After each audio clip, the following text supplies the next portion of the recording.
नमस्कार दोस्तों, मैं हूं रामेंद्र सिंह चौहान। बात चाहे लोकसभा चुनाव की हो या विधानसभा चुनाव की हो, जब तक कार्यकर्ताओं के बीच में जूतम पैजार न हो, गाली गलौज न हो और एक दूसरे के कपड़े न फाड़े जाएं, तो ऐसा लगता है कि चुनाव नहीं है। जी हाँ, खास तौर से भारतीय जनता पार्टी और कांग्रेस के कार्यकर्ताओं के बीच में अक्सर टिकट बंटवारे को लेकर जूतम पैजार होती है। जूते चलते हैं, कपड़े फटते हैं, कुर्सियां चलती हैं, माइक चलते हैं, या यूं कहें कि अराजकता की सभी सीमाएं पार होती दिखती हैं टिकट बंटवारे के समय। इस बार यह सुर्खियां भारतीय जनता पार्टी कुछ अधिक बटोर रही है। जी हाँ, देश के 5 राज्यों में चुनाव, विधानसभा के चुनाव होने हैं। इनमें मध्य प्रदेश, राजस्थान, छत्तीसगढ़, तेलंगाना, मिजोरम, इनमें चुनाव होने हैं। इन प्रदेशों में विधानसभा के और इनके टिकट बंटवारे को लेकर इन राज्यों में जूतम पैजार हो रही है। खास तौर से मध्य प्रदेश और राजस्थान में तो बड़ा बवंडर खड़ा हो गया है और यह बवंडर दिख रहा है खास तौर से देश की सत्तासीन पार्टी भारतीय जनता पार्टी में। बात चाहे राजस्थान की हो या मध्य प्रदेश की हो, मध्य प्रदेश में तो हालात इतने बिगड़ गए कि रिवॉल्वर तक निकालने की नौबत आ गई। जी हाँ, यह हकीकत है मध्य प्रदेश की। मध्य प्रदेश में भारतीय जनता पार्टी में जो अराजकता, जो गुंडागर्दी, जो कपड़े फाड़ने का दौर, मुर्दाबाद, जिंदाबाद, पिस्तौल निकालने का जो दौर दिखा, वह भारतीय राजनीति के लिए बेहद शर्मनाक है। भले ही टिकट बंटवारे में किसको क्या मिला, यह एक अलग बात है। मध्य प्रदेश के भारतीय जनता पार्टी के एक बड़े नेता जो केंद्र सरकार में मंत्री हैं और मध्य प्रदेश के प्रभारी हैं, इनका नाम है भूपेंद्र यादव। भूपेंद्र यादव कार्यकर्ताओं के बीच में अपना मैसेज लेकर गए, लेकिन वहां उनको विरोध का, जबरदस्त विरोध का सामना करना पड़ा। भूपेंद्र यादव को यह विरोध जबलपुर में, यानी मध्य प्रदेश के जबलपुर में विरोध का सामना करना पड़ा। उनके सामने भारतीय जनता पार्टी के प्रदेश अध्यक्ष केडी शर्मा के खिलाफ जमकर नारे लगे कि केडी शर्मा चोर है, केडी शर्मा के खिलाफ जमकर मुर्दाबाद के नारे लगे। यानी मध्य प्रदेश के जो भाजपा अध्यक्ष हैं, उनके खिलाफ बड़ा जबरदस्त जन आक्रोश, यानी कार्यकर्ताओं का आक्रोश देखने को मिला। यह वीडियो सोशल मीडिया पर भी वायरल हुआ। टिकट बंटवारे से नाराज कार्यकर्ताओं ने, जो पदाधिकारी हैं संगठन के, उनमें से कई लोगों ने इस्तीफा भी दिया। और जब उनके पर्यवेक्षक या प्रभारी जब कार्यकर्ताओं के बीच में भूपेंद्र यादव पहुंचे, तो कार्यकर्ताओं के बीच में मारपीट हुई, एक दूसरे के कपड़े फाड़े गए, एक दूसरे को पीटा गया। यहां तक कि भूपेंद्र यादव को वहां से कार्यकर्ताओं के बीच से निकलना बेहद मुश्किल हो गया। उनके अंगरक्षक को गिरा दिया गया। उनका अंगरक्षक इतना परेशान हो गया, उसको अपनी जान बचाने के लिए पिस्टल निकालनी पड़ी। तो यह हालात है मध्य प्रदेश में भारतीय जनता पार्टी के। अब अगर यही हालात रहे तो देश के प्रधानमंत्री नरेंद्र मोदी के लिए 2024 एक सपना हो जाएगा और उनके लिए प्रधानमंत्री की कुर्सी हवा में उड़ती नजर आएगी, क्योंकि कार्यकर्ताओं का जो आक्रोश है वह कहीं न कहीं मोदी की लंका को आग लगा देगा।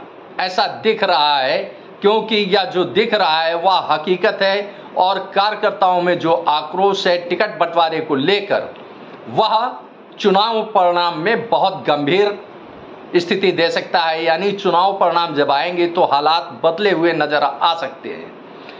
बात केवल सिर्फ इतने नहीं है कि विधानसभा चुनाव में यह हालात हैं, यही कमोबेश एक तरह से इसको डेमो समझ सकते हैं। अगर डेमो ऐसा है तो लोकसभा चुनाव 2024 जिसका मुख्य चेहरा यानी प्रधानमंत्री का चेहरा देश के प्रधानमंत्री नरेंद्र मोदी होंगे।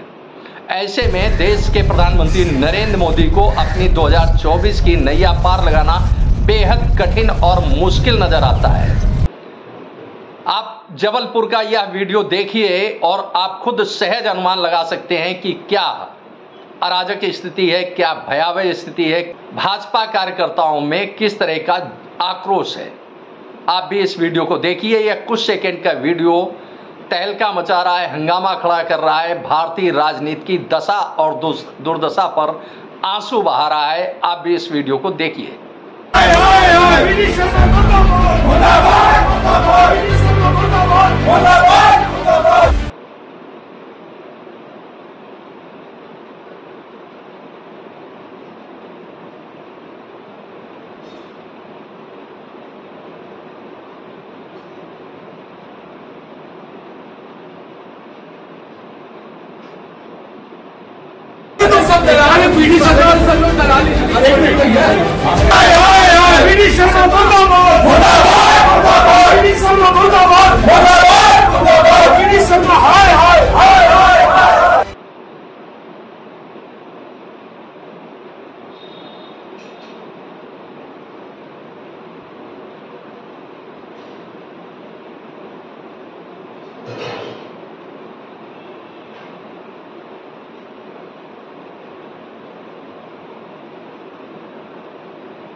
आपने इस वीडियो को देखा कि किस तरह से भारतीय जनता पार्टी के कार्यकर्ता अपने पसंदीदा नेता को टिकट न मिलने के कारण किस तरह से नाराज हैं और प्रदेश अध्यक्ष यानी भाजपा प्रदेश अध्यक्ष के.डी. शर्मा के खिलाफ जिस तरह से जहर उगल रहे हैं कि वह चोर है और उसके खिलाफ मुर्दाबाद के नारे लग रहे हैं।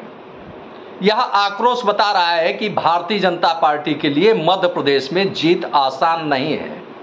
तो यह तो हाल हो गए भारतीय जनता पार्टी के, लेकिन इसी के विपरीत दूसरी दिशा में देखिए जो इसकी प्रतिद्वंदी पार्टी है यानी कांग्रेस भले ही उसमें टिकट बंटवारे को लेकर बड़ा जबरदस्त आक्रोश हो, लेकिन कहीं न कहीं उसमें आपसी बड़े नेताओं का सामंजस्य भी दिखता है। भले ही हंसी मजाक हो, ठिठोली हो, लेकिन एक दूसरे नेताओं को विश्वास में लेकर वह चुनाव जीतना चाहते हैं। जैसा कि एक वीडियो में कमलनाथ और दिग्विजय सिंह दोनों ही इस प्रदेश के यानी मध्य प्रदेश के दोनों ही पूर्व मुख्यमंत्री हैं और दोनों ही कांग्रेस के बड़े नेता हैं। किस तरह से वह हंसी मजाक में लोगों को यानी वोट बैंक को समेटने की तरफ एक अच्छा इशारा करते हैं कि किस तरह से वह चाहे वह दिग्विजय सिंह के समर्थक हों या कमलनाथ के समर्थक हों, किसी भी तरह से वह कांग्रेस से बाहर नहीं जा सकते हैं, ऐसा उनमें सामंजस्य दिख रहा है। भले ही इसकी भारतीय जनता पार्टी आलोचना करे कि एक दूसरे के कपड़े फाड़ने और गालियां देने की स्थिति सामने दिख रही है कांग्रेस के इस वीडियो में। आप भी इस वीडियो को देखिए और समझिए कि हंसी मजाक का यह वीडियो है या चुनाव की कोई रणनीति है। यह आप देखकर सहज अनुमान लगा सकते हैं कि कमलनाथ और दिग्विजय सिंह के बीच जो वार्ता हो रही है, जो बातचीत हो रही है, वह क्या है। आपने कहा था कि अगर आपकी बात ना माने तो आप भी उनके कपड़े फाड़ें। एक मिनट भैया, ए फॉर्म और बी फॉर्म पर दस्तखत किसके होते हैं? पीसीसी प्रेसिडेंट के। तो कपड़े किसके फटने चाहिए बताओ? अच्छा, मेरा और दिग्विजय सिंह का संबंध राजनीतिक नहीं है, हंसी मजाक का है, प्यार का है। दिग्विजय सुनते रहो। और मैंने बहुत पहले इनको एक पावर ऑफ अटॉर्नी दी थी। वो पावर ऑफ अटॉर्नी थी कि कमलनाथ के लिए आप पूरी गालियां खाइए, ठीक है? तो ये पावर ऑफ अटॉर्नी आज के दिन भी वैलिड है। लेकिन ये भी सुन लीजिए, गलती कौन कर रहा है ये पता होना चाहिए। देखिए, गलती हो या नहीं हो, गाली खानी है। तो मेरा संबंध इनसे बहुत पुराना है। जैसे मैंने कहा, राजनीतिक संबंध नहीं है, हमारा पारिवारिक संबंध है। तो भैया एक मिनट, बीजेपी अपनी चला दे। बात हम ये कह रहे हैं कि भाई शंकर का जी का काम यही है विष पीने का, तो पिएंगे। इन्होंने बहुत सारे कर्जे भूत मेरे लिए पिए हैं, आगे भी पीने पड़ेंगे बिना सोचना। तो आप सबका आज के दिन बहुत बहुत। भले ही कमलनाथ और दिग्विजय सिंह के बीच में यह हंसी ठिठोली हो या कोई रणनीति हो, लेकिन इतना अवश्य है कि यह वीडियो कार्यकर्ताओं में, खास तौर से मध्य प्रदेश के कार्यकर्ताओं में, मध्य प्रदेश की आम आवाम के बीच में एक संदेश तो दे ही दिया कि उनके बीच में कहीं कोई गुटबाजी नहीं है। यदि कोई कमलनाथ के पास अपनी बात लेकर गया और आपत्ति दर्ज की तो उन्होंने सीधे दिग्विजय सिंह के पास भेज दिया कि दिग्विजय सिंह के पास जाइए और समाधान इसका मिलेगा आपको। यदि कोई दिग्विजय सिंह के पास गया तो उन्होंने कमलनाथ के पास भेज दिया कि आप जाइए और आपकी समस्याओं का समाधान होगा। देखिए, इसमें कहीं कोई शक नहीं है। जाहिर सी बात है कि इस तरह की आपसी बातचीत या हंसी ठिठोली सार्वजनिक होने पर एक रचनात्मक, एक सकारात्मक संदेश कार्यकर्ताओं के बीच में गया। हालांकि ऐसा नहीं है। इंडिया का एक मुख्य घटक दल है कांग्रेस। ऐसा भी नहीं है कि कांग्रेस में कोई मतभेद नहीं है, मनभेद नहीं है या चुनाव को लेकर बहुत अच्छी स्थिति है, ऐसा भी नहीं है। क्योंकि इंडिया का अगर एक घटक दल है कांग्रेस तो दूसरा घटक दल है समाजवादी पार्टी। जिस तरह से मध्य प्रदेश के पूर्व मुख्यमंत्री कमलनाथ ने उत्तर प्रदेश के पूर्व मुख्यमंत्री और समाजवादी पार्टी के मुखिया अखिलेश यादव को कौन अखिलेश वखलेश या हटाओ अखिलेश वखलेश कहकर जिस तरह से अखिलेश यादव को महत्वहीन करने की कोशिश की, वह निश्चित रूप से भले ही विधानसभा चुनाव में कोई फर्क न डाले, लेकिन लोकसभा चुनाव में अखिलेश यादव की यह उपेक्षा फर्क डाल सकती है और बड़ा फर्क डाल सकती है और कांग्रेस को इसका खामियाजा भुगतना पड़ सकता है, खास तौर पे उत्तर प्रदेश में। क्योंकि समाजवादी पार्टी अपनी अहमियत रखती है तो खास तौर से उत्तर प्रदेश में रखती है, उत्तर प्रदेश के बाहर उसकी कोई खास हैसियत नहीं है। अब यही बात करते हैं कि जैसा कि दिल्ली की आम आदमी पार्टी है, आम आदमी पार्टी दिल्ली के अलावा पंजाब में भी अपनी हैसियत रखती है, दोनों राज्यों में उसकी सरकार है।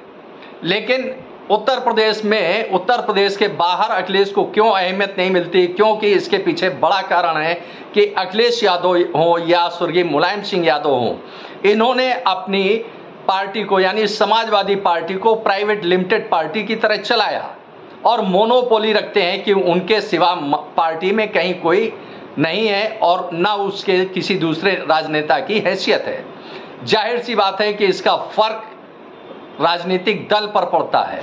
आम आदमी पार्टी अगर हैसियत रखती है, अरविंद केजरीवाल अपनी हैसियत रखते हैं तो दूसरे नेताओं को उसी हैसियत पर वह देखते हैं, चाहे बात दिल्ली की हो या पंजाब की हो। लेकिन वहीं फर्क पड़ता है उत्तर प्रदेश की समाजवादी पार्टी में कि यह भले ही राष्ट्रीय स्तर का राजनीतिक दल हो, लेकिन मानसिक तौर पर और मोनोपोली के स्तर पर वह अभी अपने परिवार से ऊपर नहीं उठ पाई है, जिसका उसे खामियाजा कहीं ना कहीं भुगतना पड़ता है।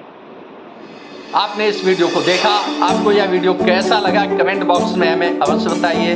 वीडियो को शेयर करें। यदि आप हमारे चैनल पर नए हैं तो हमारे चैनल को सब्सक्राइब करें, जिससे हमारे आने वाले वीडियो, आने वाले नोटिफिकेशन आपको मिल सके। दोस्तों, वीडियो को लाइक करना ना भूलें। आप लाइक करते हैं तो हमारा प्रोत्साहन होता है, हमारा मोटिवेशन होता है। आपने वीडियो को देखा, आपका बहुत बहुत धन्यवाद। Thank you. जय हिंद, जय भारत।